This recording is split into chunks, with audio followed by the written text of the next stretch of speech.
Today, we are talking about an incident that happened at one of India's most important technology events, the India AI Impact Summit 2026. What was projected as Indian innovation turned into a national embarrassment within hours. This is the complete investigation. What happened, how the lie was caught, what the consequences are, and whether the issue is really closed. Let's see what happened. At the AI Summit held in New Delhi, Galgotias University set up a stall showcasing a robotic dog. The robotic dog was introduced as Orion and was presented as an innovation developed by the university's Center of Excellence.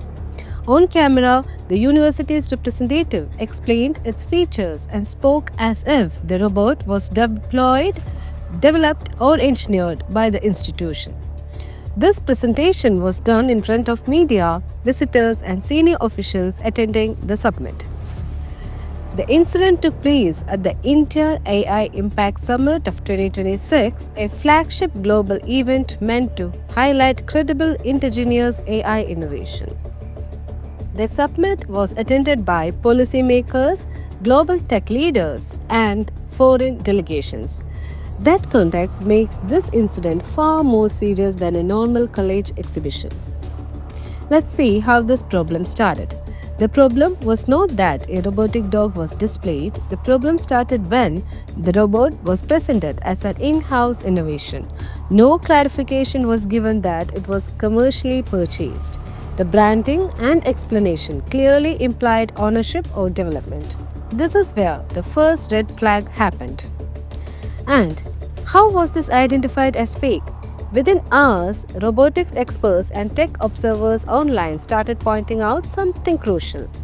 The robotic dog actually matched the Unitree Go2 model manufactured by Unitree Robotics, a Chinese company. People identified it based on the body structure, movement and gait, camera placement, and even the sensor configuration. This was not guesswork. The Unitree Go2 is a widely known commercial robot. Side-by-side images confirmed that the so-called Orion and the Unitree Go2 were the same product. The entire claim was caught because the explanation was given on camera. Media videos clearly recorded the representative statements. The footage went viral before any correction could be made. And this made it really impossible to quietly withdraw or reframe the claim later.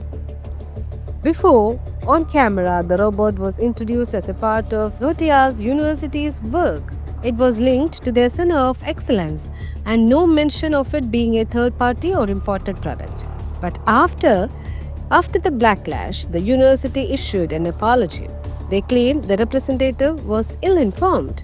They said she was not authorized to speak to the media. They stated that the robot was neither built nor claimed officially.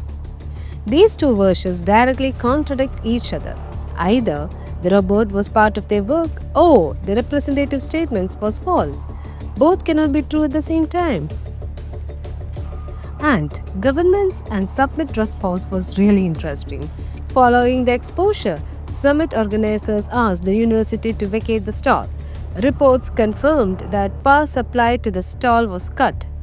The government clearly stated that misinterpretation would not be tolerated. Officials said exhibitors cannot claim ownership of third-party products, especially at a national level event. Another most important concept was the thermocol model aircraft pattern. This incident is not isolated. Earlier too, similar patterns have been seen where thermocol aircraft models, basic form or display-only prototypes or commercially purchased models, were showcased as innovations without proper disclosure. This raises a systemic issue: exhibition culture over substance, presentation over verification, optics over authenticity. The Robodog incident fits into this larger pattern. Even after the thermocol incident, the pattern did not stop. On another day of the summit, a purchased telecam or a helicopter-type model and a globe-like or rotating display system was showcased, later confirmed to be commercially bought items and not indigenous development as well. This indicates that the problem was not accidental but systemic. buying products, rebranding them as innovation, using high profile platforms for projection. It's really a shame. The bigger damage is this: while these misinterpretations dominated headlines, something far more serious happened. Genuine innovations went unnoticed. At the same serpent, we had real medical AI solutions, advanced diagnostic and scanning technologies, research backed healthcare applications were being demonstrated by researchers and startups. But instead of these being discussed, media attention shifted to fraud. Public trust was shaken. Serious innovators went unnoticed, and this is the real loss.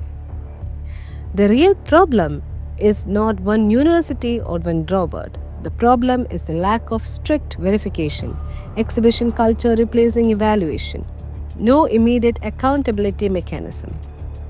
So far, Galgotias University apologized. The stall was removed, the incident received global coverage, institutional credibility was damaged. Or else I can say shattered. However, no clear penalties announced yet, no public audit disclosed yet, and no confirmation of corrective measures as well. This was not a harmless display mistake. It was a case of misinterpretation exposed only because cameras were present, experts paid attention, public scrutiny worked. At platforms meant to shape India's future, credibility must come before presentation. This investigation is not about embarrassment, it is about protecting real innovation from being drowned out by the fraud. This is Chandni for the Unmasked Indian. Stay tuned.